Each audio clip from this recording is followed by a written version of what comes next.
एक ऐसा आम सा लड़का जो बिना किसी मैजिक के पैदा हुआ था, लेकिन अपनी लगातार मेहनत और कड़ी ट्रेनिंग के दम पर उसने दुनिया का सबसे ताकतवर एसएस रैंक हीरो बनने का मुकाम हासिल किया। उसका नाम था टोटो। वो एक ऐसा हीरो है जिसकी स्किल्स काफी लाजवाब है और जिसका मुकाबला करना लगभग नामुमकिन है। लेकिन उसके पास एक ऐसी प्रॉब्लम है जो उसकी सबसे बड़ी कमजोरी बन चुकी है, और ये वो है कि वो बहुत ही शाई है। किसी के सामने जाकर बात करने की उसकी हिम्मत ही नहीं होती, और यही कारण है कि उसकी जिंदगी अब तक बिल्कुल ही ब्लैक एंड व्हाइट जैसी है। लेकिन किस्मत अचानक करवट लेती है। एक दिन उसकी जिंदगी में 3 बेहद खूबसूरत लड़कियां आती हैं और उसकी टीम को ज्वाइन कर लेती है। उनके आने से टोटो की जिंदगी थोड़ी रंगीन हो गई थी, लेकिन उसे बिल्कुल अंदाजा नहीं था कि ये तीनों लड़कियां उसकी साथी नहीं बल्कि उसकी जान की दुश्मन है। कहानी शुरू होती है डीमन किंग से, जो अचानक ही किसी वजह से बहुत ही डरा हुआ महसूस करने लगा था। उसे लगने लगा था कि कोई उसे मारने वाला है। वो तुरंत ही अपनी इकलौती बेटी सीएल को बुलाता और उसे मिशन सौंपता है कि वो एक ऐसे हीरो को मार दे जो उसके लिए सबसे बड़ा खतरा बन चुका है। और सारे हीरोज में से सबसे अलग और खतरनाक दिखने वाले टोटो को ही टारगेट बनाया जाता है, और डीमन किंग वही इन्फॉर्मेशन सीएल को दे देता है। सीएल अपने पिता से वादा करती है कि वो ये मिशन पूरा करके रहेगी, लेकिन उसके दिल में मिशन से ज्यादा एक्साइटमेंट है दुनिया को एक्सप्लोर करने की। पहली बार बाहर जाने का मौका मिलने पर वो सोचने लगती है कि कौन कौन सी जगह देखने वाली है वो, और कौन कौन से फूड को वो चखने वाली है। उसी दौरान शहर की अंधेरी गलियों में जहाँ रोशनी तक नहीं पहुँचती, अनीमोनी नाम के लोकल असैसिन को एक ऑर्गेनाइजेशन से नया हिट जॉब मिलता है। उसका टारगेट भी वही हीरो था, लेकिन इस काम की एक अजीब सी शर्त थी। उसे ये मर्डर एक प्रिस्ट के आउटफिट में करनी थी। एनिमो ने पहले इस कंडीशन को सुनकर बाउंटी रिजेक्ट कर देती है, लेकिन जैसे ही क्लाइंट्स रिवॉर्ड को बढ़ाते हैं वो तुरंत मान जाती है और प्रिस्ट का आउटफिट पहन लेती है। और कहानी का तीसरा पार्ट है गोवा। गोवा एक ऐसी लड़की है जिसे मर्द बिल्कुल भी पसंद नहीं, और वो उन्हें हमेशा अपने अंडर रखना चाहती है। उसका एक जुनून होता है कि ताकतवर और बड़े मर्दों को अपना पर्सनल पेट बनाना। लेकिन हाल ही में वो बहुत बोर हो रही है क्योंकि उसे कोई भी ऐसा आदमी नहीं मिल रहा जो उसके काबिल हो। तभी उसकी सर्वेंट उसे बताती है कि उसने एक परफेक्ट आदमी को देखा है, एक ऐसा आदमी जो गोवा के लिए बिल्कुल फिट पेट साबित होगा। और वो कोई और नहीं बल्कि वही हीरो था जिसे बाकी दोनों भी मारने निकल चुकी थी। अब आते हैं टोटो की तरफ। वो अपने भीतर हिम्मत जुटाकर कुछ नए एडवेंचरर के पास जाता है और पूछता है कि क्या उन्हें अपनी टीम में एक स्ट्रॉन्ग साथी चाहिए। वो अपने दिमाग में इमेजिन करता है कि जैसे ही वो अपना नाम बताएगा सब उसे पहचान लेंगे और लोग एक्साइटेड होकर उससे ऑटोग्राफ मांगेंगे और उसकी तारीफ करेंगे। लेकिन ये सब सिर्फ उसकी इमेजिनेशन थी, असलियत बिल्कुल उल्टी थी। रियलिटी में टोटो कभी भी किसी के पास जाकर ठीक से बात ही नहीं कर पाता। लोग उससे डर जाते हैं क्योंकि उसकी ताकत इतनी ज्यादा है कि कोई ट्रबल मोल नहीं लेना चाहता, और यही कारण है कि उसे अक्सर अकेले ही क्वेस्ट पर जाना पड़ता था। लेकिन उसी दिन उसकी किस्मत बदल जाती है और अचानक से 3 लड़कियां खुद उसके पास आती है और पूछती है कि क्या वो उसकी पार्टी को ज्वाइन कर सकती है। और ये वही 3 असैसिन थी जो अलग अलग वजहों से उसकी जान लेने आई थी, लेकिन ये तीनों भी एक दूसरे को जानते नहीं थे। इससे पहले कि वो आपस में भिड़े, गिल्ड में मौजूद लोग उन्हें वार्न करते हैं कि इस खतरनाक आदमी से दूर रहना ही बेहतर होगा। गोवा सबसे पहले जवाब देती है कि टोटो अब सिर्फ उसी का है, और सीधे टोटो को पकड़कर जोर से हग कर लेती है।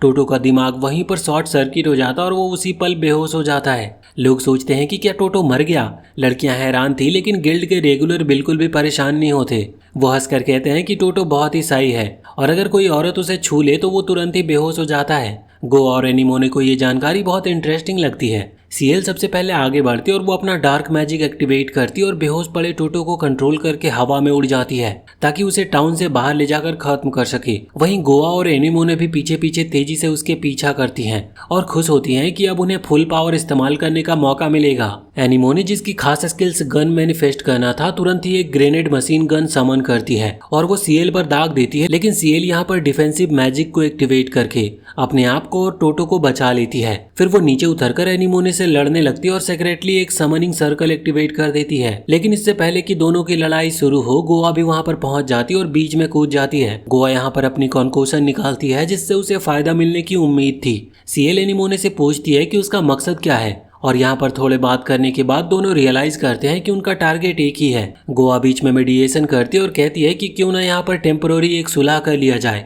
दोनों एग्री करती है और अपने मैजिक अनसमन कर लेती है, लेकिन गोवा ने अपने परफ्यूम वाले कॉन्कोशन से दोनों को पैरालाइज कर दिया था। सीएल मुश्किल से बोल पाती है कि गोवा ने बहुत बड़ी गलती कर दी क्योंकि उसने समनिंग सर्कल डिस्टर्ब कर दिया।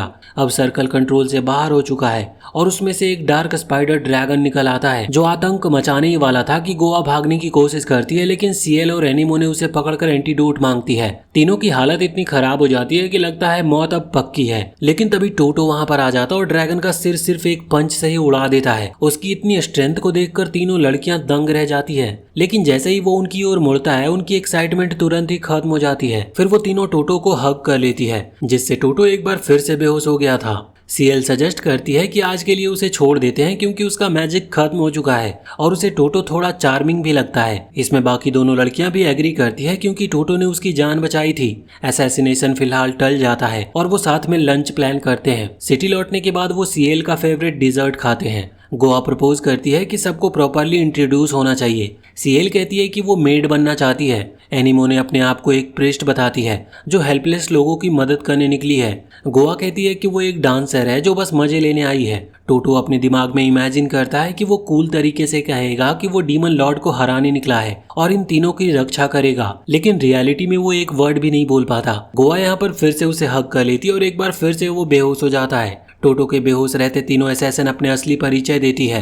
सीएल बताती है कि वो डीमन लॉर्ड की बेटी है और उसके पिता ने टोटो को मारने का मिशन दिया है। एनिमोने कन्फेस करती है कि उसे भी टोटो को टारगेट मिला है और गोवा यहाँ पर ओपनली कहती है कि उसका सपना है टोटो को टॉर्चर पेट बनाना। एनिमोने कहती है कि अब उसकी इंटरेस्ट खत्म हो गई है और वो असैसिनेशन कैंसिल कर रही है, लेकिन अंदर ही अंदर वो सीक्रेटली प्लान करती है कि वो अकेले ही टोटो को मारेगी ताकि सारा क्रेडिट उसे मिले। वो छत पर जाकर अपने गन से टोटो को ढूंढने लगती है, तभी उसे दो स्लेव ट्रेडर दिखाई देते हैं जो एक लड़की को बेच रहे थे और उसे स्लेव ट्रेडिंग से नफरत थी, इसलिए वो तुरंत ही बीच में कूद जाती है। वो ग्रेनेड फेंक कर लड़की को छुड़ाती है और पैसे देकर भाग जाने को कहती है, लेकिन मॉन्स्टर उसके पीछे आता है और रीजनरेट करके उसे मुश्किल में डाल देता है। तभी टोटो अचानक से सामने आता और मॉन्स्टर को एक ही हिट में मार गिराता है। एनिमोने ये देखकर हैरान रह जाती है और पूछती है कि वो कहाँ से आया। टोटो कहता है कि उसने पहले ही कहा था कि वो उनकी रक्षा करेगा। एनिमोने मजाक में उसे फ्लाइंग किस देती है ताकि वो फिर से बेहोश हो जाए। सीएल और गोवा इस पर हंस पड़ती है।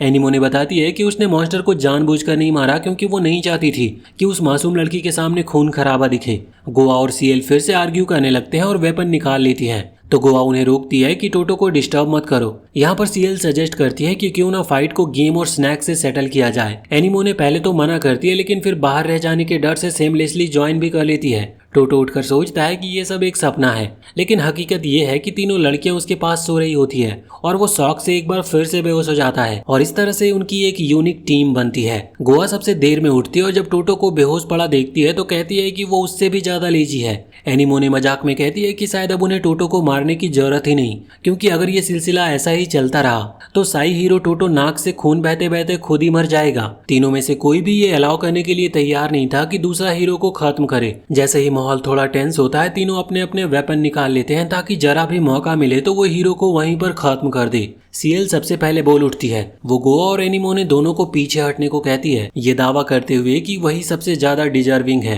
क्योंकि आखिरकार वो डीमन लॉर्ड की बेटी जो है और अपने पिता का मिशन पूरा करना उसका हक है।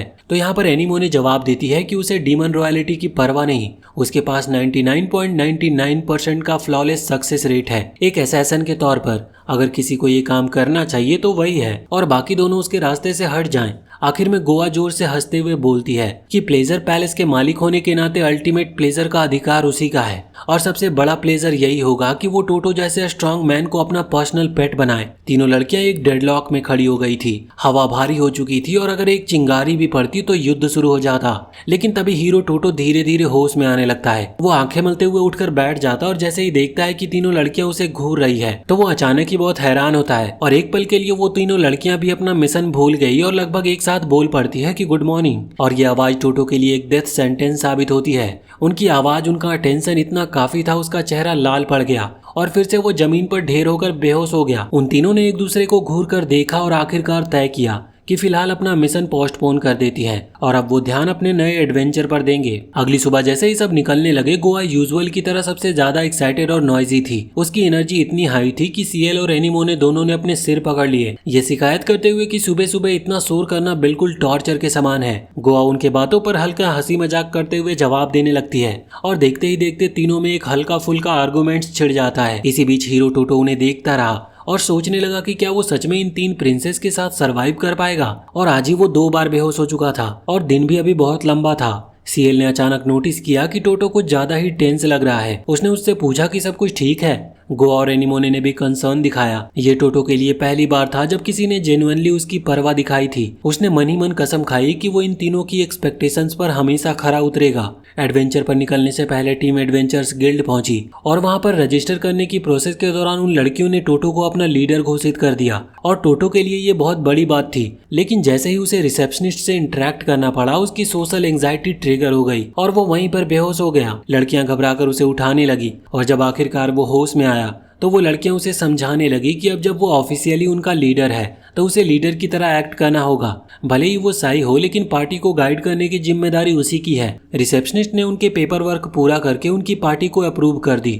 अब वो ऑफिशियली एडवेंचरिंग जर्नी शुरू करने के लिए तैयार थे। निकलने से पहले गोवा ने उन्हें गिल्ड क्वेस्ट के जेनेरिक रूल्स भी समझाए और क्योंकि वो सभी बिल्कुल नए थे, उनकी पार्टी रैंक ई से शुरू हुई थी। गोवा ने बताया कि हायर रैंक्स पाने के लिए क्वेस्ट को पूरा करना होगा और अभी के लिए उनके पास सिर्फ लो लेवल क्वेस्ट अवेलेबल थे, जैसे स्लाइम हंट करना या हर्ब्स गैदरिंग का। सीएल को ये सब सुनकर बहुत ही झुंझलाहट होती है। उसने साफ कहा कि उसे जल्दी से जल्दी एस रैंक तक पहुंचना है ताकि वो हार्डकोर मिशन पर जा सके। लेकिन सच ये था कि कोई भी शॉर्टकट या चीट कोड नहीं था। उन्हें मेहनत करनी थी और वहीं से शुरू करना था। जैसे ही वो निकलने लगी, गोवा ने जानबूझकर टोटो को हग कर लिया और हमेशा की तरह टोटो एक बार फिर से बेहोश हो गया। तो गोवा यहाँ पर मुस्कुराकर बाकी लड़कियों से पूछ बैठी, क्या तुम्हें सच में लगता है कि हम सबको एक टीम की तरह एडवेंचरिंग करनी चाहिए? क्योंकि आखिरकार हमारा असली गोल तो कुछ और ही है। इस रिमाइंडर से बाकी दोनों भी सीरियस हो जाती हैं। लेकिन पिछली बार जैसी आपसी लड़ाई दोहराने का कोई मतलब नहीं था, इसीलिए एनीमोने ने एक सॉल्यूशन सजेस्ट किया। हम में से हर किसी को एक एक दिन मिलेगा और उसी दिन हमें मौका मिलेगा टोटो को मारने का। जिस दिन जिसकी बारी होगी वही कोशिश करेगा। सीएल और गोवा ने कुछ सोचा, फिर इस डील पर एग्री कर लिया। अब ये तय करने के लिए कि आज किसकी बारी होगी, तीनों ने रॉक पेपर सीजर खेला और जिसमें सीएल जीत गई। जब टोटो होश में आया तो उसने खुद को सिटी रिवर के पास एक बेंच पर बैठा पाया। सीएल उसके बगल में बैठी हुई थी और उसकी सोशल एंजाइटी ने उसे तुरंत ही घेर लिया था, जिससे उसे बहुत ही एंजाइटी होने लगी थी। वो सोचने लगा कि उसे सीएल से कुछ हीरोइक और इम्प्रेसिव कहना चाहिए, लेकिन आखिरकार में उसके मुंह से बस इतना निकला, एनीमोने और गोवा कहाँ गई? सीएल ने कहा कि वो दोनों क्वेस्ट ढूंढने में लगी है और वो यहाँ पर सिर्फ उस पर नजर रखने के लिए रुकी थी, जिसके लिए टोटो ने उसे धन्यवाद दिया। सीएल ने बातचीत शुरू करने की कोशिश की और उससे पूछा कि आखिर उसे एडवेंचर बनने की प्रेरणा कहाँ से मिलती है। टोटो ने शर्माते हुए बताया कि उसने एडवेंचरर इसीलिए चुना ताकि शायद एक दिन वो अपनी सोशल एंजाइटी पर जीत पा सके और लोगों से कॉन्फिडेंसली बात कर सके। सीएल उसकी ऑनेस्टी से काफी इम्प्रेस होती है। उसने धीरे से कहा कि वो भी रिलेट कर सकती है इससे। वो कन्फेस करती है कि डीमन लॉर्ड के कासल में क्राउन प्रिंसेस होते हुए भी वो अक्सर खुद को आउटकास्ट महसूस करती थी। लेकिन फिर उसने टोटो को मोटिवेट किया, ये कहते हुए कि उसमें कॉन्फिडेंस पहले से मौजूद है, बस उसे खुद पर भरोसा करना चाहिए। टोटो ने माफी मांगते हुए कहा कि वो ज्यादातर वक्त बेकार ही रहता है, लेकिन सीएल ने तुरंत ही जवाब दिया कि वो अंडर एस्टिमेट कर रहा है खुद को। उसने कहा कि उसने पहले ही उन्हें कई बार प्रोटेक्ट किया है। लेकिन वहीं बातचीत के दौरान टोटो एक बार फिर से बेहोश हो जाता है। इसी बीच गोवा और एनीमोने वापस आ गई। उन्होंने एक्साइटेड होकर बताया कि उन्होंने एक क्वेस्ट को ले लिया है, स्प्रिंग केव से आयरन ओर्स कलेक्ट करने का, जिसे एक लोकल ब्लैक स्मिथ ने असाइन किया था। गोवा और एनीमोने ने एक दूसरे को देखा, ये सोचकर कि सीएल के लिए ये परफेक्ट मौका होगा हीरो को असैसिनेट करने का। लेकिन एनीमोने ने यहाँ पर कहा कि शायद सीएल इस टास्क के लायक नहीं है, क्योंकि वो टोटो से लगाव करने लगी है। सीएल उसकी बात सुनकर भड़क जाती है और दोनों झगड़ने ही वाली थी कि गोवा ने बीच में कूदकर कहा कि उन्हें अपने मेन गोल पर फोकस करना चाहिए। अगले दिन टोटो और उसकी टीम स्प्रिंग केव के ई रैंक डंजन में पहुंची। उनका मिशन आयरन ओर्स कलेक्ट करने का था। टोटो ने एक रेयर कॉन्फिडेंट टोन में कहा कि वो केव में सबसे आगे जाएगा और बाकी तीनों को उसके पीछे फॉलो करना चाहिए। केव के अंदर टोटो ने लड़कियों से डिस्टेंस थोड़ी मेंटेन की ताकि एक्सीडेंटल तौर पर वो फिर से बेहोश ना हो जाए, और लड़कियों ने इसे परफेक्ट मौका समझा सीएल से पूछने का कि क्या उसके पास एक नया असैसिनेशन प्लान है।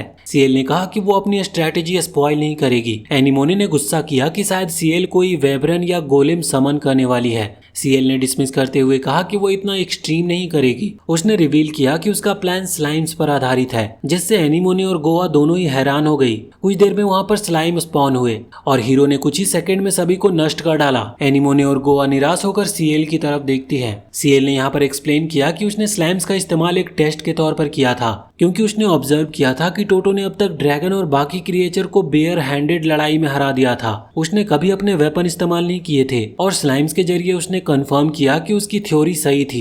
इसका मतलब है कि उसके कुछ वीकनेसेस भी होंगे, खासकर ऐसे क्रिएचर के खिलाफ जो फिजिकल डैमेज रेजिस्ट करते हों। और तभी जब टोटो ध्यान नहीं दे रहा था, सीएल ने सीक्रेटली एक इनोमस स्लाइम एम्पायर समन कर लिया और उस पर स्ट्रेंथनिंग मैजिक डाल दी। जब टोटो ने उस पर पंच मारा तो स्लाइम ने उसकी ताकत एब्जॉर्ब कर ली और उसके हाथ को अपनी बॉडी के अंदर ट्रैप कर लिया। सीएल ने यहाँ पर एक्ट करते हुए चेतावनी दी कि ये स्लाइम अपनी प्रे को डाइजेस्ट कर जाता है। टोटो ने इंस्टेंट रिएक्शन में स्लाइम को हवा में फेंका, फिर उसे स्पिन करके दीवार से दे मारा, लेकिन स्लाइम वापस आकर उसके बॉडी से चिपक गई और उसने उसे पूरी तरह से जकड़ लिया था। सीएल यहाँ पर ये देखकर हंसने लगी। उसे लगा कि उसने जीत हासिल कर ली है, लेकिन अचानक टोटो ने बार बार चिल्लाना शुरू कर दिया। उसकी आवाज इतनी पावरफुल थी कि वो पूरा स्लाइम ही वेपराइज हो गया। तीनों लड़कियां ये देखकर बहुत ही हैरान हो गई। अगर वो सिर्फ अपनी आवाज से किसी को मार सकता है तो क्या सच में वो कभी उसे हरा भी पाएंगी? सीएल ने डिफीट एक्सेप्ट कर ली और गोवा ने यहाँ पर सजेस्ट किया कि अब उन्हें अपना असली क्वेस्ट पूरा करना चाहिए। माइनिंग शुरू हुई, लेकिन आयरन ओर्स मिलना मुश्किल साबित हुआ और अंत में एनीमोने ने केव की दीवारों पर कुछ सस्पिशियस क्रैक नोटिस किए। तो टोटो ने पिकैक्स की जगह अपने फिस्ट का इस्तेमाल किया और ओर्स को निकालना शुरू किया। उसने इतनी आसानी से दीवारें तोड़ी कि बाकी सब बहुत ही हैरान हो गई। उन्होंने एक पूरा बैग ओर्स कलेक्ट किया और क्लाइंट के पास ले गए। क्लाइंट ये देखकर बिल्कुल हैरान था, क्योंकि दूसरे एडवेंचरर ने सिर्फ 3 ओर्स कलेक्ट किए थे। उसने टोटो की टीम को धन्यवाद दिया। वापस लौटते वक्त सीएल ने हिचकिचाते हुए टोटो से पूछा कि वो इतना स्ट्रांग कैसे बना। तो टोटो ने मुस्कुराकर बोला कि उसने पूरी जिंदगी सिर्फ रिलेंटलेस ट्रेनिंग की है, वेट्स उठाए हैं और कभी हार नहीं मानी, और उसकी सारी ताकत हार्ड वर्क का ही नतीजा है, ना किसी मैजिक या डिवाइन ब्लेसिंग का। वो एडवेंचरर जो पहले टोटो की ताकत देखकर डर गया था, अचानक से वापस आ जाता है। इस बार उसका चेहरा थोड़ा ज्यादा कॉन्फिडेंट लेकिन उतना ही इरिटेटिंग लग रहा था। वो तीनों लड़कियों के पास जाकर उन्हें घेरने की कोशिश करता है और बड़े ही बेवकूफी भरे अंदाज में कहता है कि उन्हें किसी साई लूजर जैसे टोटो के साथ रहकर अपनी जिंदगी बर्बाद करने की जरूरत नहीं है। वो उनसे कहता है कि अगर वो उसके साथ ज्वाइन कर ले तो वो उनका अच्छे से ख्याल रखेगा,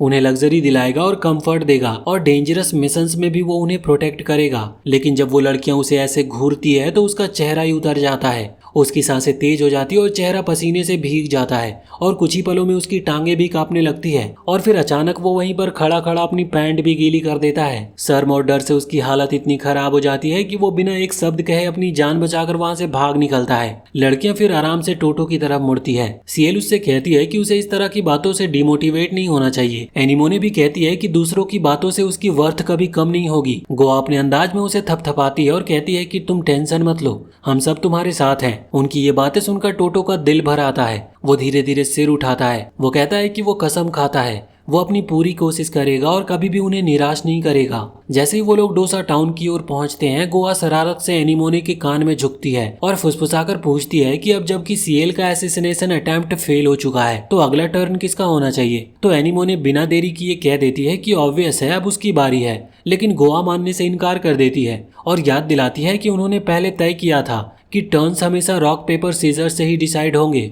दोनों रूल्स को मानने पर एग्री कर लेती है और फिर वहीं सड़क पर खड़े खड़े एक रॉक पेपर सीजन मैच शुरू करती है। हर बार ड्रॉ हो जाता और टोटो दूर से कंफ्यूज्ड एक्सप्रेशन के साथ सोच रहा होता है कि आखिर ये लड़कियां हर समय इतने अजीब गेम्स क्यों खेलती रहती है। और आखिरकार गोवा जीत जाती है और मुस्कुराते हुए डिक्लेयर करती है कि अब बारी उसी की है। तो यहाँ पर सीएल और एनीमोने बहाना बनाकर कहती है कि उन्हें अर्जेंट काम याद आ गया है और धीरे धीरे वहां से खिसक जाती है, जिससे टोटो गोवा के साथ अकेला रह जाता है। टोटो जो हमेशा नर्वस रहता है, गोवा जैसी हॉटी के साथ अकेला चलते हुए और भी ज्यादा ऑकवर्ड महसूस कर रहा था। गोवा जो हमेशा टीजिंग का मौका ढूंढती है और वो उसे जोर से हग कर लेती है और पूछती है कि तुम्हें मेरे साथ अकेला रहना अच्छा लग रहा है या नहीं। नॉर्मली तो ऐसा होते ही टोटो बेहोश हो जाता था, लेकिन इस बार कुछ अलग था। लगता है धीरे धीरे उसकी नर्वसनेस थोड़ी जा रही थी, लेकिन उसका चेहरा अब भी लाल हो चुका था और उसका दिल जोर जोर से धड़क रहा होता है। लेकिन फिर भी वो बहुत स्ट्रगल करते हुए किसी तरह हकलाते हकलाते कह ही देता है कि हाँ, उसे उसके साथ समय बिताना सच में अच्छा लगता है। गोवा ये सुनकर खुश हो जाती है और प्लेफुल टोन में कहती है कि चलो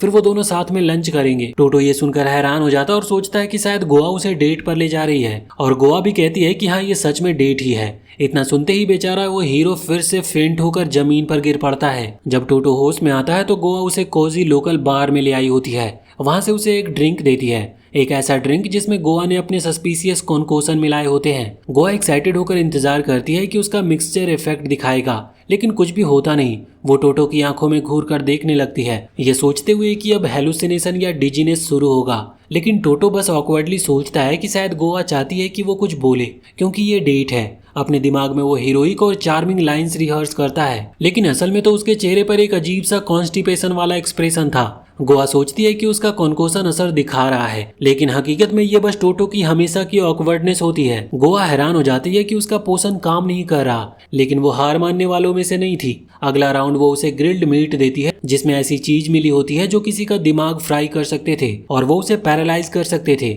लेकिन ये भी बेकार जाता है। फिर भी गोवा जिद नहीं छोड़ती। तीसरे राउंड में वो उसे सैंडविच खिलाती है, जिसमें ऐसा दवा मिला होता है जो किसी को पूरे हफ्ते के लिए कोमा में डाल सकता था। लेकिन इस बार भी टोटो पर 0 इफेक्ट होता है और आखिर में गोवा हार मान लेती है और एक कड़वा सच एक्सेप्ट करती है कि टोटो इम्यून है, क्योंकि गोवा का असली मकसद उसे मारना ही था। उसका असली गोल था कि वो टोटो को अपना चार्म में फंसाए और उसे अपना गुलाम बना ले। लेकिन अब उसे लगने लगा था कि ये सपना कभी पूरा नहीं होगा। उसी समय टोटो मासूमियत से उसके पास आता है और उसे चाय ऑफर करता है। गोवा उसके इस बिहेवियर से और भी ज्यादा टूट जाती है और वो बिना सोचे समझे सीधे पूछ डालती है, क्या तुम मुझसे प्यार करते हो? टोटो तो लगभग बेहोश होने ही वाला था ये सुनकर, लेकिन किसी तरह वो खुद को संभालते हुए और हकलाते हुए पूछता है कि गोवा ऐसा सवाल क्यों पूछ रही है। लेकिन गोवा यहाँ पर फिर उसे रिझाते हुए ये ऑर्डर देती है कि वो उसका डॉग बन जाए, लेकिन ये भी टोटो पर काम नहीं करता। टोटो सीधा और साफ जवाब देता है कि मैं ऐसा नहीं कर सकता। गोवा का दिल टूट जाता है और उसकी आंखों से आंसू बहने लगते हैं। वो रियलाइज करती है कि वो कितनी क्रूअल और सेल्फिश रही है और लगभग रोते हुए वो टोटो से रिक्वेस्ट करती है कि वो उससे नफरत ना करे। टोटो उसे शांत करता है और वो कहता है कि हाँ, वो गोवा का डॉग बनना चाहता है,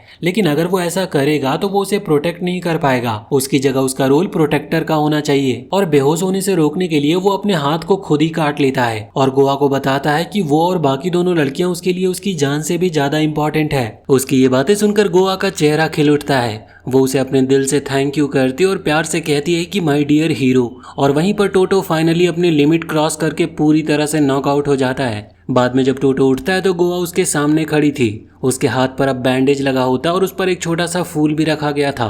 गोवा मुस्कुराकर बताती है कि ये उसका छोटा सा थैंक यू गिफ्ट है और हमेशा की तरह टोटो एक बार फिर से बेहोश हो जाता है। जब वो दोबारा उठता है तो शाम के करीब 7 बज चुके होते हैं। गोवा उसे सीएल और एनीमोने से मिलवाने ले जाती है। सीएल टोटो को डिजर्ट खिलाने ले जाती है, जबकि एनीमोने गोवा के साथ पीछे रह जाती है और वो उससे पूछती है कि क्या गोवा भी फेल हो गई। गोवा आश्चर्यजनक तरीके से बताती है कि हाँ, वो फेल हो गई, लेकिन उसे बहुत मजा आया और सच कहे तो वो अपने हीरो के साथ ऐसे ही मोमेंट्स एंजॉय करती रहना चाहती है। फिर गोवा टोटो का हाथ पकड़कर सजेस्ट करती है कि वो आज रात उसके साथ रूम शेयर करे। सीएल की आंखें थोड़ी सस्पिशियस हो जाती और उसे शक होने लगता है कि गोवा ने असैसिनेशन अटेम्प्ट छोड़कर टोटो के साथ सच में डेट की है। अगले दिन एनीमोने की बारी होती है।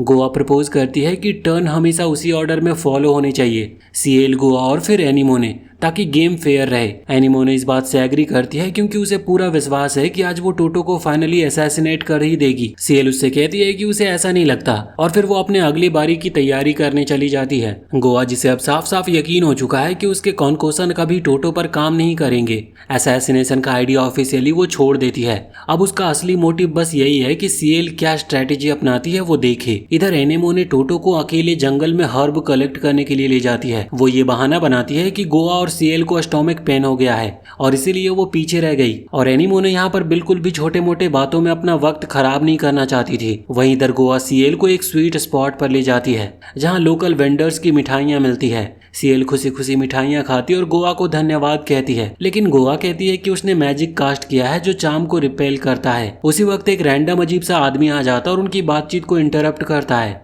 वो उनसे पूछता है कि वो बस ऐसे बैठकर क्यों बातें कर रही है। वो दोनों इरिटेट होकर उसे वहां से चले जाने को बोलती है। वो आदमी अपनी बातों को जस्टिफाई करने की कोशिश करता है, लेकिन दोनों उसे इग्नोर कर देती हैं। जंगल में एनीमोने बोर हो रही होती है। वो सोचती है कि काश वो थोड़ा हाई हो पाती, लेकिन क्योंकि वो एक प्रिस्ट बनी हुई है इसीलिए ओपनली ऐसा नहीं कर सकती। वो टोटो से पूछती है कि उसे क्या पसंद है। टोटो बिना ज्यादा सोचे स्ट्रेट फॉरवर्ड जवाब देता है कि उसे वेट उठाना बहुत पसंद है। एनीमोने को ये जवाब बिल्कुल बोरिंग लगता है, लेकिन वो कुछ कहती नहीं। रेस्टोरेंट वाले सीन में वापस वही अजीब आदमी उन्हें बार बार परेशान कर रहा था, लेकिन गोवा और सीएल उसे इग्नोर ही कर रही होती है। आखिरकार वो पीछे इशारा करके कहता है कि वहाँ रॉबर्स लूट कर रहे हैं, फिर भी वो दोनों का रिएक्शन ऑलमोस्ट जीरो ही रहता है। उधर एनिमोने टोटो से पूछती है कि उसके चेहरे पर स्कार कैसे आया। ये सवाल टोटो को थोड़ी देर के लिए अनकंफर्टेबल कर देता है। और वहीं इधर रेस्टोरेंट में रॉबर्ट्स का बॉस जैक इंटर करता है। वो उन लड़कियों पर डिसरिस्पेक्टफुल होने का आरोप लगाता है और प्राउडली अपने बी रैंक एडवेंचरर स्टेटस को दिखाता है। गोवा तुरंत उसकी एबिलिटी का मजाक उड़ाती है और सीएल कैजुअली पूछती है कि क्या सच में बी रैंक कुछ इंप्रेसिव भी होता है। गोवा एक्सप्लेन करती है कि इसका मतलब बस 1000 एडवेंचरर्स में से टॉप 100 में होना इतना भी खास नहीं है, और वो दोनों हंस पड़ते हैं। जैक गुस्से में आकर सीएल पर हमला करता है, लेकिन सीएल की मैजिक उसके अटैक को डिस्पेल कर देती है। वो उससे पूछती है कि क्या उसे सच में पता भी है कि वो किससे लड़ रहा है। जैक फिर से कोशिश करता है, लेकिन इस बार दोनों लड़कियां मिलकर उसे पीट देती है। सीएल चाहती थी कि वो अकेले फाइट खत्म करे, लेकिन गोवा प्रैक्टिकल होकर याद दिलाती है कि जैक पर बाउंटी होगी, इसीलिए उसे जिंदा पकड़ना बेहतर होगा। वहीं इधर एनिमोने को एहसास होता है कि उसके सवाल ने टोटो को अनकंफर्टेबल कर दिया है, लेकिन टोटो जवाब देता है कि ये स्कार उसे मॉन्स्टर अटैक से मिला था। उसी इंसिडेंट में उसने सब कुछ खो दिया, अपना घर, अपना परिवार और शायद अपना कॉन्फिडेंस भी। उसने बहुत मुश्किल समय झेला है। एनिमोने इस बात से हैरान हो जाती है। वो पूछती है कि क्या वो उन मॉन्स्टर से रिवेंज लेना चाहता है। टोटो सिर हिलाकर कहता है कि नहीं, उसका गोल रिवेंज लेने का नहीं, वो बस कॉन्फिडेंस पाना चाहता है और प्रूव करना चाहता है कि वो जिंदा रहकर भी काबिल है, कि उसका सरवाइव करना कोई मिस्टेक नहीं था। एनिमोने थोड़ी देर के लिए चुप हो जाती है, फिर धीरे धीरे मान लेती है कि वो सही कह रहा है। आखिर वो दोनों अपने डेस्टिनेशन पर पहुंचते हैं और टोटो इमीडिएटली हर्ब्स कलेक्ट करने में लग जाता है। एनिमोने दूर खड़ी होकर उसे ऑब्जर्व करती है और उसे अपने आप पर गिल्ट हो रहा था कि उसने कभी सोचा भी नहीं था कि टोटो इतना कुछ झेल चुका है। लेकिन मिशन तो मिशन होता है, चाहे जितना भी सिंपैथी डेवलप क्यों ना हो, उसे असैसिनेशन अटेम्प्ट करना ही होगा। वो धीरे धीरे टोटो के करीब जाती है और उसकी गर्दन के पास झुककर सॉफ्टली अपनी सांसें छोड़ती है। ये उसका तरीका था उसे बेहोश कराने का, ताकि वो बिना रेजिस्टेंस अपना काम पूरा कर सके। रेस्टोरेंट में वापस जैक को आखिरकार रियलाइज होता है कि सीएल का मैजिक उसकी लीग से बाहर का है। बी रैंक एडवेंचरर होने के बाद भी उसने ऐसा मैजिक कभी नहीं देखा था। वो अपनी टीम की तरफ हेल्प के लिए मुड़ता है, लेकिन अब वो सब गोवा के इन्फ्लुएंस में थे और उसकी नीड्स पूरी कर रहे थे। सीएल एक हैमर स्पेल से जैक को स्ट्राइक करती और वो तुरंत ही कोलैप्स हो जाता है। वहीं इधर जंगल में एनिमोने अपना बनाया हुआ बॉम्ब निकालती है। वो इतना पावरफुल था कि कुछ भी ब्लो कर सकता था और ये ग्रो भी करता है। इस पर डिपेंड करता है कि ये रखा कहाँ गया है। वो इसे टोटो पर प्लांट करती है और क्यूरियस होकर देखती है कि ये कितना बड़ा होगा। रेस्टोरेंट में वापस ऑनर सीएल और गोवा को थैंक यू बोलते हैं। भले ही उन्होंने उनके लिए ये नहीं किया, लेकिन फिर भी गोवा सजेस्ट करती है कि बैंडिट्स को अथॉरिटीज को हैंड ओवर कर दिया जाए ताकि बाउंटी मिले और रेस्टोरेंट के डैमेजेज रिपेयर हो सके। ऑनर्स हेल्प करने के लिए अप्रिसिएट करते हैं और गर्ल्स को डिनर ऑफर करते हैं। ये सब सीएल को बहुत ही ठीक लगता है, लेकिन वो गोवा को रिमाइंड करती है कि टोटो को कभी उनकी ट्रू स्ट्रेंथ के बारे में पता नहीं चलना चाहिए। वो गोवा से कहती है कि अपने पोषण का यूज करे वेटर्स की मेमोरीज को मिटाने के लिए। गोवा वैसा ही करती है और वो लोग निकल जाते हैं बिना स्टाफ के उन्हें रिकॉग्नाइज किए। सीएल को आखिर गोवा की हर्ब्स की वैल्यू समझ आती है। अपनी खुद की पावर के बावजूद वो मेमोरीज अल्टर नहीं कर सकती। वो हर्ब्स बनाना सीखना चाहती थी और गोवा उसे फॉरेस्ट लेकर जाती है उसकी ट्रेनिंग के लिए, लेकिन यहाँ पर सीएल गलत हर्ब्स मिक्स कर देती है और पॉइजन क्रिएट हो जाता है। उधर वो बॉम्ब जो एनिमोने ने प्लांट किया था वो बढ़ता ही जा रहा था, इतना कि अगर एक्सप्लोड हुआ तो उसे भी कंज्यूम कर लेगा। वो पैनिक में आकर टोटो के बॉडी से उसे कट कर देती है ताकि वो जाग जाए। वो चिल्लाकर उससे कहती है कि उसे दूर फेंके और वो ऐसा ही करता है और बॉम्ब पास के ही पेड़ के पास एक्सप्लोड हो जाता है। उसी वक्त वो पॉइजनस हर्ब जो सीएल ने बनाया था पास में ही एक्सप्लोड होता है। ब्लास्ट इतना इंटेंस होता है कि टोटो भी जल जाता है एनिमोनो को बचाते हुए, और वो हैरान हो जाती है कि उसका बॉडी ये सब झेल गया, क्योंकि उसके बिना तो वो मर ही जाती। वो राहत की सांस लेती है कि थैंकफुली टोटो ने उसे बचा लिया, लेकिन वो फिर से बेहोश हो जाता है। टोटो रियलाइज करता है कि उनके जमा किए गए हर्ब्स भी डिस्ट्रॉय हो गए हैं, तो वो और भी ढूंढने निकल जाता है। वो समझ नहीं पा रहा था कि हुआ क्या। वापसी पर एनिमोने झूठ बोलती है कि किसी मॉन्स्टर ने उस पर बॉम्ब प्लांट कर दिया था और भाग गया। वो माफी मांगता है कि वो उसके लिए वहां पर नहीं था। वो एक्सपेक्ट करते हैं कि बाकी गर्ल्स उसकी हालत देखकर शॉक होंगी, लेकिन जब वो उन्हें देखते हैं तो वो भी जली होती है। सीएल कंप्लेन करती है कि अब वो हर्ब लेसन से तंग आ चुकी है, लेकिन गोवा उसे बार बार कन्विंस करती है। उनकी अगली एडवेंचर के लिए वो डंजन जाने वाले थे। सीएल को डंजन की चिंता नहीं थी, उसे परेशान ये करता है कि पास में एक फूड स्पॉट है। वो वहां पर जाना चाहती थी, लेकिन अफसोस उन्होंने डंजन चूज किया। साई हीरो और उसके 3 ब्यूटीफुल कंपेनियन फिर से एडवेंचर पर निकलते हैं। वो गॉब्लिन्स का हंटिंग करते हैं और टोटो कॉन्फिडेंट होकर उन्हें इजीली डिफीट भी कर देता है। टोटो की मदद करने के लिए एनिमोने उसकी स्ट्रेंथनिंग मैजिक यूज करती है, जबकि गोवा गॉब्लिन्स पर अपने स्प्रे पोशन का यूज करती है। सीएल अपनी मूव लेती है और गोब्लिन को अपने अटैक स्पेल से ब्लास्ट करती है और तब जाकर टोटो अपने एक पंच से उसे फिनिश करता है। क्वेस्ट कंप्लीट करके वो एडवेंचरर्स गिल्ड वापस जाते हैं, जहां रिसेप्शनिस्ट उनकी सर्विस के लिए थैंक यू बोलती है। कमीशन रिवॉर्ड देने से पहले रिसेप्शनिस्ट टोटो को बताती है कि उसकी पार्टी की अकॉम्प्लिशमेंट्स की वजह से उन्हें प्रमोशन के लिए सेलेक्ट किया गया है और उन्हें ई से डी रैंक में जाने के लिए एक डी रैंक क्वेस्ट कंप्लीट करना होगा। एनिमोने बात करती है और रिसेप्शनिस्ट से पूछती है कि किस तरह का क्वेस्ट होगा, तो रिसेप्शनिस्ट बताती है कि उन्हें एक डंजन क्लियर करना होगा। वो ये भी कहती है कि इस क्वेस्ट में उनकी टीम की बॉन्ड टेस्ट होगी, जो सबको हैरान कर देता है क्योंकि उनकी आपस में कुछ भी नहीं बनती। फिर भी हीरो और उसकी कंपेनियन डंजन गेट पर पहुंचते हैं, जहां गेट गार्ड इन्फॉर्म करता है कि उन्हें डंजन की बॉटम फ्लोर तक पहुंचना होगा और वहां से प्रूफ के तौर पर कुछ लेकर आना होगा। टोटो वहां पर पहले अंदर जाता है और वो तीनों लड़कियां सोचती है कि क्या उन्हें इस मौके का इस्तेमाल अपने असैसिनेशन अटेम्प्ट के लिए करना चाहिए। यहाँ रिवील होता है कि क्वेस्ट से ठीक पहले तीनों असैसिन ने एक लोकल रेस्टोरेंट में सीक्रेट मीटिंग की थी और डिस्कस किया था कि आज किसकी बारी है। एनिमोने रूल्स फॉलो नहीं करना चाहती थी और सीक्रेटली प्लान करती है कि पूरे डंजन को उड़ा देगी ताकि टोटो और बाकी दोनों गर्ल्स भी मारी जाए। सीएल और गोवा को भी पता है कि एनिमोने यही सोच रही है और वो भी यही डिसाइड करती है कि टाइम आने पर वो भी धोखा देगी, तो वो ऐसा प्रिटेंड करते हैं जैसे सब कुछ नॉर्मल है और वो पीसफुली क्वेस्ट को कंप्लीट करेंगे, जबकि तीनों ने ये ठान लिया था कि आज टोटो को मारना ही है। अब प्रेजेंट में ग्रुप एक डोर पर पहुंचता है जिस पर क्रेस्ट बना हुआ था और लिखा था कि आगे सेक्रीफाइस रूम है और ये उनका पहला ट्रायल होगा इसे अनलॉक करने के लिए। इसे अनलॉक करने के लिए पार्टी को अपने मैजिक और स्टैमिना ऑफर करना होगा।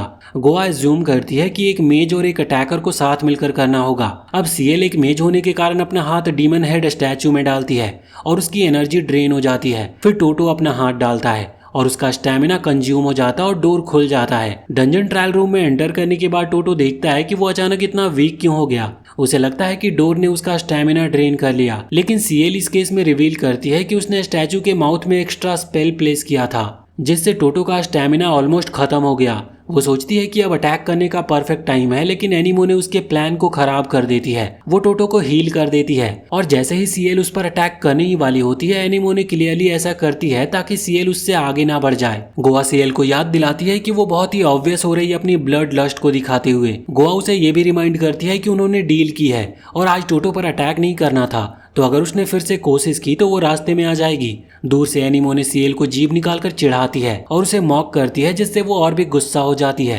लेकिन जैसे ही टोटो मुड़कर देखने लगता है, वो प्रिटेंड करती है कि बस खेल रही थी। थोड़ी देर बाद वो एक हॉलवे में आते हैं जो फ्लेम्स से भरा हुआ था और दूसरा ट्रायल रूम होता है रूम ऑफ रेजिंग फायर का। इसे क्लियर करने के लिए उन्हें दूसरी तरफ पहुंचना था। टोटो सोच रहा होता है कि इतनी आग से कैसे क्रॉस करेगा, वो भी बिना हर्ट हुए। एनिमोने चुपचाप प्लान करती है कि यहाँ बॉम्ब प्लांट करेगी क्योंकि आग उसके बॉम्ब की ताकत को डबल कर सकती है, तो वो एक्सक्यूज देती है कि उसे मेकअप अप्लाई करना है। लेकिन सीएल उसके प्लान को समझ जाती है और वो तुरंत अपने विंड मैजिक से सारी आग को बुझा देती है, जिससे उसका प्लान ही खराब हो जाता है। और इसी के साथ हम इस वीडियो को यहीं पर एंड करते हैं। इसके आगे के एपिसोड्स आपको अगर देखने हैं तो हमें कमेंट सेक्शन में जरूर बताएं और बताएं कि वीडियो आपको कैसी लगी। और इसी के साथ चैनल को सब्सक्राइब करके बेल आइकन जरूर दबा लें।